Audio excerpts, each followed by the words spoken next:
Olá, turminha bonita! Novamente com a professora Clécia, da Escola Municipal Luzia da Rosa Fontana, quarto ano, juntamente com as professoras Carla e Delma, preparamos mais uma videoaula, a última do ano. Vamos falar sobre higiene dos alimentos. Vamos lá?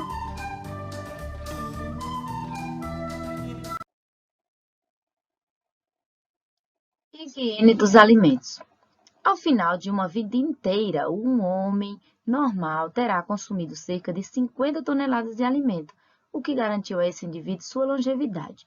No entanto, essa longevidade só acontece de fato se os cuidados básicos forem tomados para que os alimentos atuem de fato como combustível para o organismo e não como portadores de doenças. As possibilidades de se contrair uma doença, muitas vezes fatal, são mais concretas do que supomos, e para que isso não ocorra, os alimentos devem ser preparados com higiene. Os cuidados na compra. Alimentos são fontes de proteína, vitamina e sais minerais e são profundamente necessários à vida, diz a nutricionista Carla Goulart. Mas eles podem se transformar em pesadelo se a partir da hora da compra não forem escolhidos com cuidado.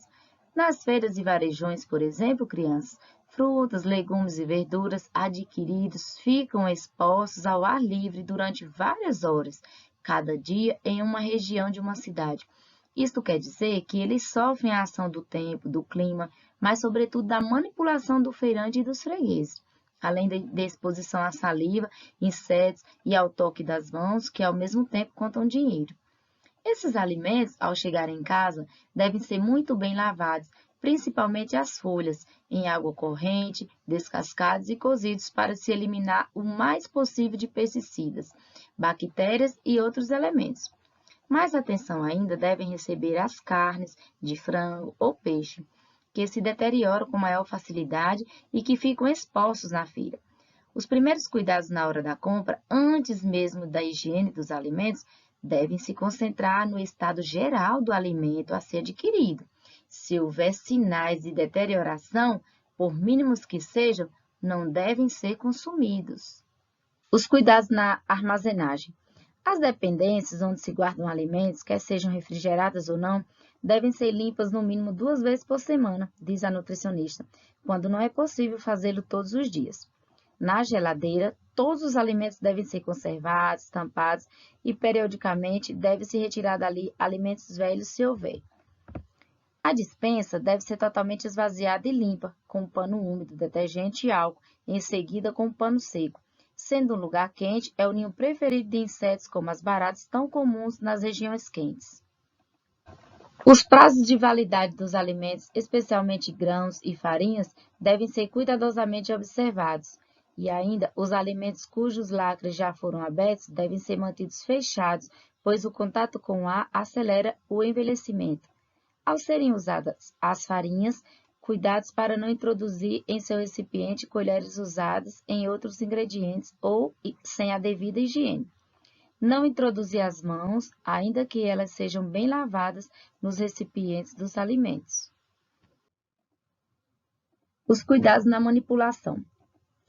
A água corrente ainda é a melhor arma da higienização nos alimentos, lembra a nutricionista.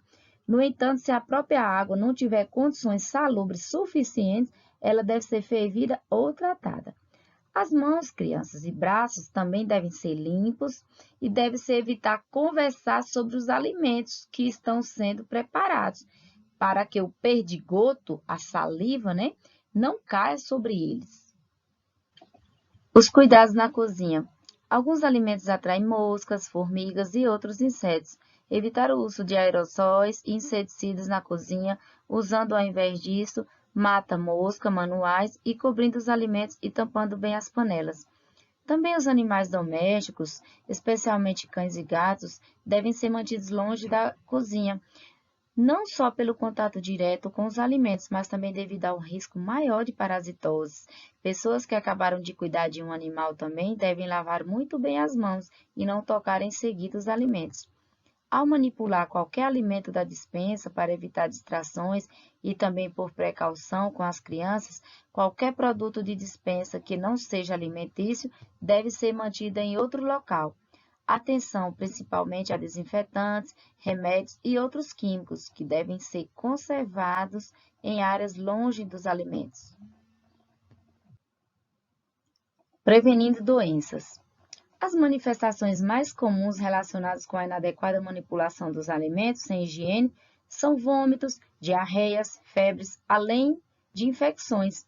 Em alguns casos, as infecções gastrointestinais são controladas por soros industrializados ou caseiros, mas outros casos podem evoluir para sintomas que não podem ser controlados em casa, sendo necessária a internação. Uma das infecções mais conhecidas é a salmonelose, que é contraída a partir de ovos crus. Para reduzir o risco de infecção por salmonela, eis alguns cuidados. Manter os ovos refrigerados, descartando ovos rachados ou sujos.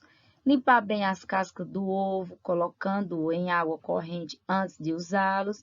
Preferencialmente, usar ovos cozidos e servi-los logo após o preparo. Direitos de consumidor. Então, crianças, no meio a todo esse processo com os cuidados dos alimentos, surgem também os direitos do consumidor. E afinal, quem é o consumidor? O consumidor é a pessoa que compra o produto.